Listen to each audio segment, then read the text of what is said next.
Next, I'd like to turn to President Trump's false allegations about election integrity in Philadelphia. The Attorney General discussed these allegations at some length. You know, the idea, the president has repeatedly suggested that there was some kind of outpouring of unexpected votes in inner city areas like Philadelphia as recently as January 13th when he walked off the NPR set. He was asked by the interviewer, what's your evidence of fraud? And he said more people voted in Philadelphia than there were voters.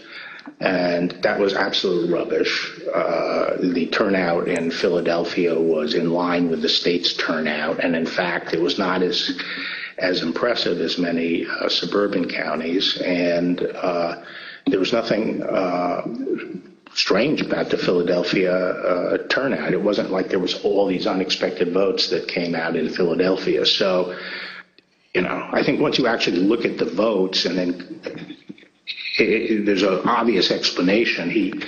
For example, in Pennsylvania, Trump ran weaker than the Republican ticket generally. He ran weaker than two of the state candidates. He ran weaker than the congressional delegation running for federal Congress, and he ran weaker than the Republican, I think.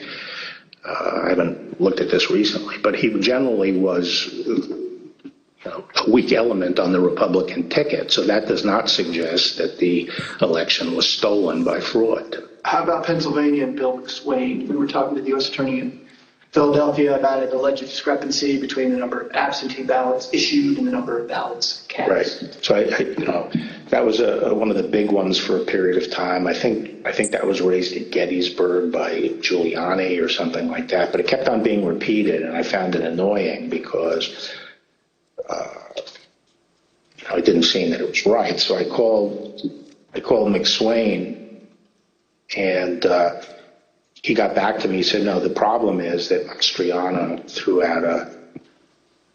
out this number, and what he did was he mixed apples and oranges. He took the number of applications for the Republican primary and he compared it to the number of absentee votes cast in the general election. But once you actually go and look and compare apples to apples, there's no discrepancy at all. And that's one of the I think at some point I covered that with the president.